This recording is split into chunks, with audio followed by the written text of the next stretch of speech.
ಮಧ್ಯಪ್ರಾಚ್ಯ ದೇಶಗಳಲ್ಲಿ ಯುದ್ಧ ವಾತಾವರಣ ಮುಂದುವರೆದಿದೆ. ಇಲ್ಲಿ ಕಲಬುರಗಿಯಲ್ಲಿ ಎಲ್ಪಿಜಿ ಅಭಾವ. ಈ ಎಲ್ಪಿಜಿ ಅಭಾವದಿಂದ ಆಟೋ ಬಂಕ್ಗಳೇ ಬಂದಾಗಿದ್ದಾವೆ. ಎಲ್ಪಿಜಿ ಗ್ಯಾಸ್ ಸಿಗದೆ ಆಟೋ ಚಾಲಕರ ಆದಾಯಕ್ಕೂ ಕೂಡ ಕತ್ತರಿ ಬಿದ್ದಿದೆ. ಒಂದೆಡೆ ಸರ್ಕಾರ ಹೇಳ್ತಾ ಇದೆ ಎಲ್ಪಿಜಿಗೆ ಯಾವುದೇ ರೀತಿಯ ಸಮಸ್ಯೆ ಇಲ್ಲ ಅಂತ, ಆದರೆ ಬಂಕ್ಗಳಲ್ಲಿ ನೋಡಿದ್ರೆ ಪರಿಸ್ಥಿತಿನೇ ಬೇರೆ ಇದೆ. ಎಲ್ಪಿಜಿ ಅಭಾವ ದೊಡ್ಡ ಮಟ್ಟದಲ್ಲಿ ಕಂಡು ಬರ್ತಾ ಇದೆ.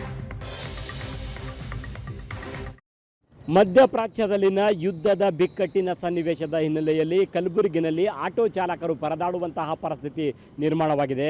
ಅದರಲ್ಲೂ ವಿಶೇಷವಾಗಿ ಎಲ್ಪಿಜಿ ಮೂಲಕ ರನ್ ಆಗುವಂತಹ ಆಟೋಗಳ ಚಾಲಕರು ತೀವ್ರ ಪರದಾಟವನ್ನು ಅನುಭವಿಸ್ತಾ ಇದ್ದಾರೆ. ಕಾರಣ ಇಷ್ಟೇ, ಕಲಬುರಗಿ ನಗರದಲ್ಲಿ 14 ಎಲ್ಪಿಜಿ ಬಂಕ್ಗಳಿದ್ದಾವೆ. ಆದರೆ ಈ ಎಲ್ಪಿಜಿ ಬಂಕ್ಗಳ ಪೈಕಿ ಅರ್ಧಕ್ಕಿಂತ ಹೆಚ್ಚು ಸುಮಾರು 7 ಎಲ್ಪಿಜಿ ಬಂಕ್ಗಳು ಸಂಪೂರ್ಣ ಬಂದ್ ಆಗಿದ್ದಾವೆ. ಸ್ಟಾಕ್ ಇಲ್ಲದ ಕಾರಣಕ್ಕಾಗಿ ಎಲ್ಪಿಜಿಯ ಕೊರತೆಯ ಹಿನ್ನೆಲೆಯಲ್ಲಿ ಸಂಪೂರ್ಣ ಬಂದ್ ಆಗಿದ್ದಾವೆ. ಶಹಾಬಜಾರ್ ನಾಕಾ ಬಳಿ ಇರುವಂತಹ ಎಲ್ಪಿಜಿ ಮುಂಭಾಗದಲ್ಲಿ ನಾವಿದ್ದೀವಿ, ನೋಡ್ಬೋದು. ಸಂಪೂರ್ಣ ಕಳೆದ 2 ದಿನಗಳಿಂದಲೂ ಕೂಡ ಬಂದ್ ಆಗಿದೆ. ಯಾರೊಬ್ಬರು ಕೂಡ ಇಲ್ಲಿ ಸಿಬ್ಬಂದಿಗಳು ಕೂಡ ಇಲ್ಲ, ಜೊತೆಗೆ ಆಟೋದವರು ಕೂಡ ಇಲ್ಲ.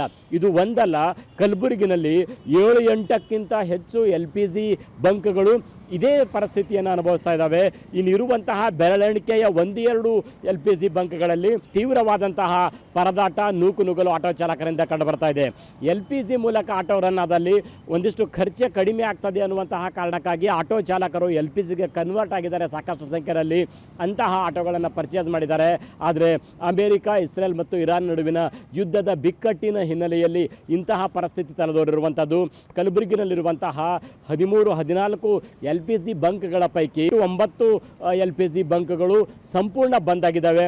ಕೆಲವು ಬೆರಳೆಣಿಕೆಯ ಬಂಕ್ಗಳು ಮಾತ್ರ ಚಾಲು ಇರುವಂಥದ್ದು. ಎಲ್ಪಿಜಿ ಆಟೋದವ್ರ ಪರಿಸ್ಥಿತಿ ಹೆಂಗೆ? ಎಲ್ಪಿಜಿ ಪರಿಸ್ಥಿತಿ ಅಂದರೆ ಗಂಭೀರ ಐತೆ ಇವಾಗ. ಯಾಕಂದರೆ ಎಲ್ಲಿ ಹೋದರೂ ಎಲ್ಲಿ ಸಿಗ್ತಾ ಇಲ್ಲ. ಈ ಪರಿಸ್ಥಿತಿ ನೋಡಬೇಕಾದ್ರೆ ಸುಮ್ಮನೆ ಆಟೋ ಮನೆ ಮುಂದೆ ಇಟ್ಕೊಂಡು ಕುತ್ಕೊಂಡ್ರು ಬೇಜಾರು. ಆಟೋ ಬಾಡಿಗೆ ಕಟ್ಟಬೇಕು, ಆಟೋ ಬಾಡಿಗೆ ನಿರ್ವಹಣೆ ಮಾಡಬೇಕು, ಆಟೋ ಬಾಡಿಗೆ ಕಟ್ಟಬೇಕು, ಈ ಕಡೆ ಮನೆ ಪರಿಸ್ಥಿತಿ ನೋಡ್ಕೋಬೇಕು. ಎಲ್ಲ ಉಳ್ಕೋಬೇಕಾದ್ರೆ ಸ್ವಲ್ಪ ಕಷ್ಟ ಆಗುತ್ತೆ. ಅದು ಏನಾಗಬೇಕಂತ ನಮ್ಮ ಮ್ಯಾಗಿನವರು ಸ್ವಲ್ಪ ಏನಾದರೂ ನಮಗೆ ಕಣಿಕೆರೆ ತೋರಿಸಿದ್ರೆ ನಮಗೆ ಯೂಸ್ ಆಗುತ್ತೆ. ಅವ್ರು ಬದುಕ್ತೀವಿ ನಾವು, ಇಲ್ಲಾದರೆ ನಾವು ಬದುಕೋಕ್ಕಾಗಲ್ಲ. ಆಟೋ ಚಾಲಕರು ಆಕ್ರೋಶವನ್ನು ಕೂಡ ವ್ಯಕ್ತಪಡಿಸ್ತಾ ಇದ್ದಾರೆ. ಎಲ್ಪಿಜಿ ಸಿಗ್ತಾ ಇಲ್ಲ ಅನ್ನುವಂಥದ್ದು ಒಂದು ಕಡೆ, ಆದರೆ ಇನ್ನೊಂದು ಕಡೆ ರೇಟ್ ಕೂಡ ದ್ವಿಗುಣವಾಗ್ತಾ ಇದೆ. ಹಾಗಾಗಿ ಸಾರ್ವಜನಿಕರು, ಪ್ರಯಾಣಿಕರೇನೋ ಆಟೋ ದರ ಹೆಚ್ಚಳ ಮಾಡಿದ್ರೆ ಯಾರೊಬ್ಬರು ಕೂಡ ಕೊಡೋದಿಲ್ಲ. ಆದರೆ ಒಂದು ಕಡೆ ಆಟೋ ಬಾಡಿಗೆ ಆಗಿರ್ಬೋದು, ಇನ್ನೊಂದು ಕಡೆ ಎಲ್ಪಿಜಿ ರೇಟ್ ಕೂಡ ಹೆಚ್ಚಳ ಆಗಿದೆ. ಎಲ್ಲವನ್ನ ಸರಿದೂಗಿಸ್ಕೊಂಡು ಕುಟುಂಬ ನಿರ್ವಹಿಸಲಿಕ್ಕೆ ಸಾಧ್ಯ ಆಗ್ತಾ ಇಲ್ಲ. ಉಪವಾಸ ಇರುವಂತಹ ಪರಿಸ್ಥಿತಿ ನಿರ್ಮಾಣವಾಗಿದೆ ಅನ್ನುವಂಥ ಆಕ್ರೋಶ ಆಟೋ ಚಾಲಕರಿಂದ ಕೇಳಿಬರ್ತಾ ಇದೆ.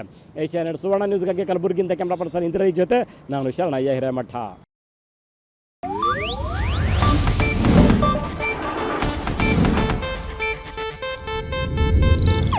ಇದು ಏಷ್ಯಾನೆಟ್ ನ್ಯೂಸ್ ನೆಟ್ವರ್ಕ್ ಪ್ರಸ್ತುತಿ.